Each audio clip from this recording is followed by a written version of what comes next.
A crise no Oriente Médio atingiu um novo nível de tensão.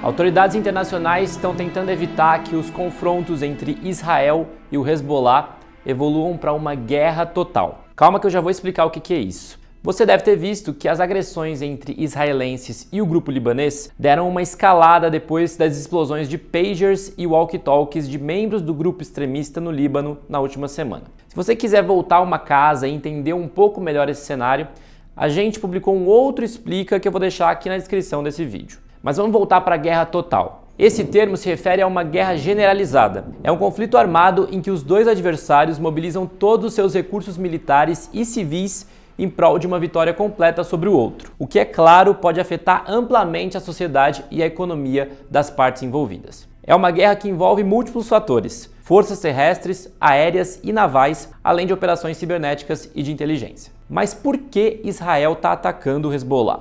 Israel afirma que o grupo libanês não permite que os cidadãos israelenses que moram ao norte do país, que faz fronteira com o Líbano, retornem às suas casas. Essas pessoas foram deslocadas por bombardeios do Hezbollah em território israelense que duram desde o ano passado. Com isso, a nova fase da guerra, anunciada pelo exército de Israel e nomeada Operação Flechas do Norte, busca fazer com que os combatentes do Hezbollah deixem as regiões ao sul do Líbano. O Hezbollah prometeu continuar com os ataques contra Israel até que a guerra em Gaza termine. E qual que é o histórico de conflitos entre Israel e o Hezbollah?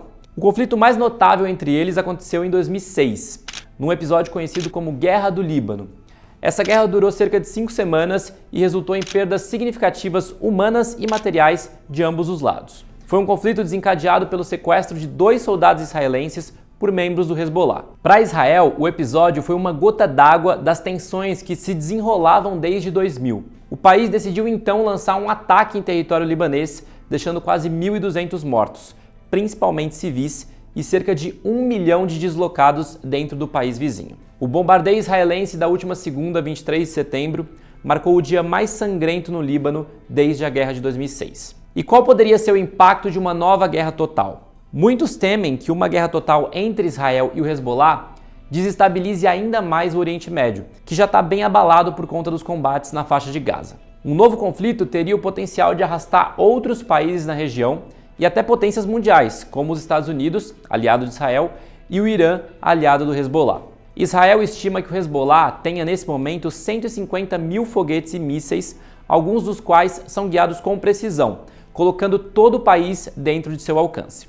Israel reforçou suas defesas aéreas, mas não está claro se pode se defender contra as intensas barragens de uma nova guerra. Israel prometeu que poderia transformar todo o sul do Líbano em uma zona de batalha, afirmando que o Hezbollah tem embutido foguetes, armas e forças ao longo da fronteira. O Hezbollah faz parte do chamado Eixo da Resistência. É uma aliança de grupos apoiados pelo Irã em todo o Oriente Médio, que também inclui o grupo terrorista palestino Hamas, que desencadeou a guerra contra Israel em Gaza ao realizar um ataque terrorista no sul de Israel há quase um ano, em 7 de outubro. Esse ataque do Hamas deixou cerca de 1.200 israelenses mortos e cerca de 250 foram levados para Gaza como reféns. Declarando solidariedade ao Hamas, o Hezbollah começou a disparar contra posições israelenses na região da fronteira em 8 de outubro. Israel e Hezbollah têm trocado agressões quase diárias desde então, com o Hezbollah lançando foguetes e drones e Israel realizando ataques aéreos e de artilharia. Dezenas de milhares de pessoas fugiram de suas casas em ambos os lados da fronteira. O conflito se intensificou drasticamente na semana passada, quando milhares de dispositivos de comunicação sem fio usados pelo Hezbollah explodiram, em um ataque mortal amplamente atribuído a Israel.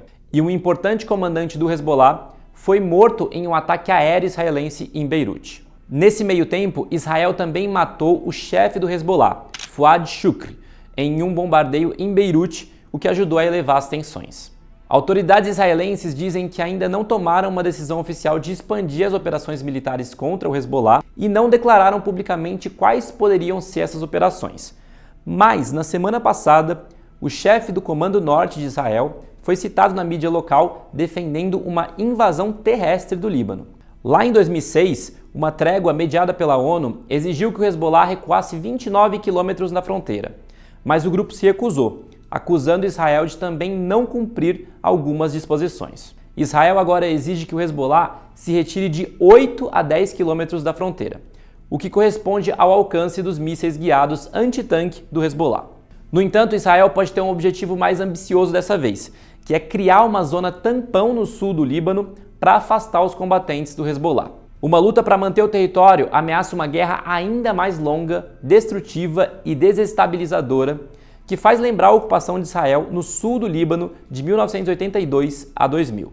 O líder do Hezbollah, Hassan Nasrallah, prometeu retaliar pelas explosões de dispositivos eletrônicos que foram feitas por Israel. Mas o Hezbollah tem mostrado cautela em intensificar essa crise.